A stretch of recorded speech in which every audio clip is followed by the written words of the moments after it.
Hello everyone, this is Stephen Powers. I am going to show you my final Tableau project that I did, and this project is on the United States gun laws. And before we get into the dashboard, I'm just going to go ahead and talk about the data source real quick. So the data source was actually very simple compared to a lot of other people's data sources. So as you can see on this first two columns, the first column is state, and then the second column is column is year. And so this is basically just gun laws by state per year since 1991 until today.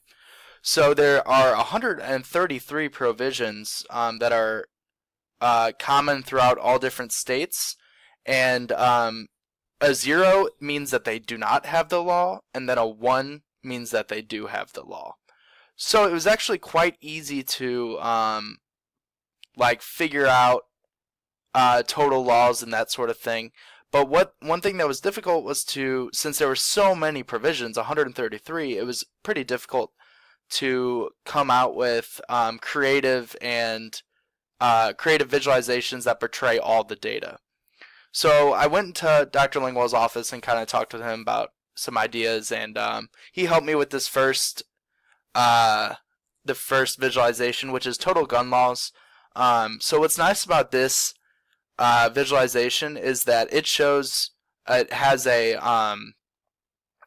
parameter with, you can choose which state, and I had to input all these states, which was pretty easy. And then there's also a filter to where you can show some states, all states, or just one state, or you can have a list of 7 states like the Midwest if you wanted to put the Midwest in there and that sort of thing. And so based on what different choices that you make, it does a linear regression, which you can see, which I'm highlighting right here. The linear regression that I'm highlighting right here is the overall of all the states regression. So over time, how many laws are there in all of these states? So as you can see, it appears that 20 to 25, from 1991, it seems like it started at 20 overall on average, and then it ended at 25, or roughly around there, provisions per state. So you can see the top 10 are currently shown, or top 8 or so. It depends on how many you put in the set. And so the red regression right here is my regression choice parameter, which just shows a regression over time of a state that you choose. So as you can see, Missouri is currently deregulating.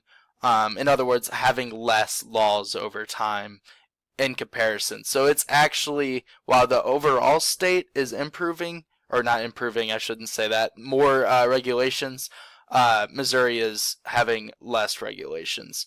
And so we can also go ahead and deselect all, and then only select Missouri so that we can be more specific.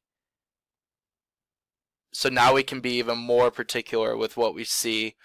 So the regression is pretty close. It has a p-value of less than 0.001.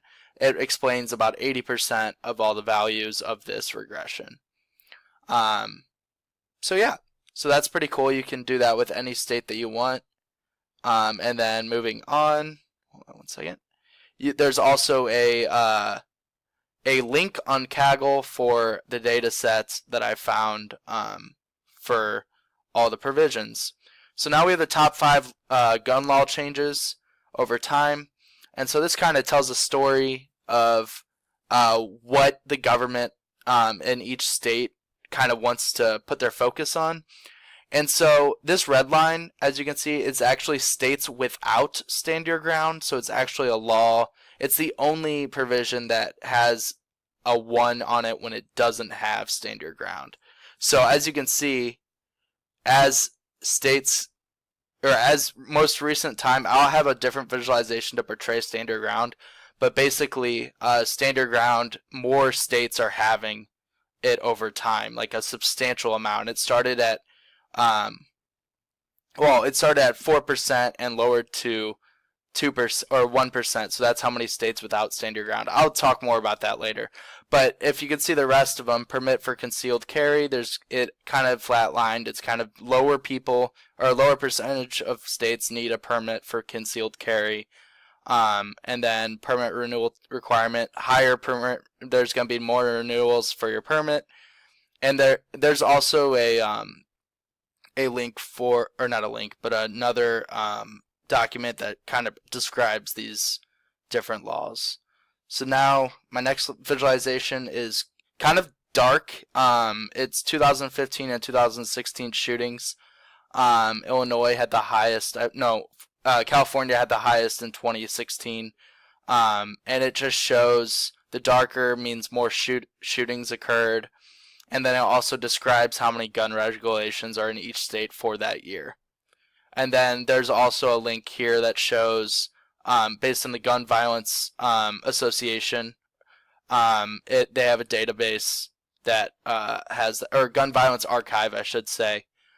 They have a link for the data on that visualization. And then I kind of hinted at this earlier. Let's go ahead and play this. So we can play it, make it faster. Oh, that's really fast. 1 second. There we go. Okay, so as time goes on, 2017, you can see more and more states are adding the stand your ground provision. So this basically just means that it's easier for people to use their gun in public in response to a threat. So basically, more and more governments are allowing people to defend themselves and to use their gun whenever there is a dangerous threat in a public area. So I just thought that was very interesting how stand your ground has been changing drastically. As you can see, let's stop that on 2017. So 2017, there was that many states, probably, I believe, if we go up to, hold on 1 second. Then now let's go back to 2004. 2004, there's just Utah. And then now, 2017, there's so many more states, around 30 more states or so. Or maybe 20 more states. So, yeah, that's kind of my entire visualization. It's pretty interesting to see how many states are regulating and deregulating in terms of adding laws. It was really interesting to me to see that more and more states are allowing stand your ground. So, yeah, that's my visualization. Thank you for listening.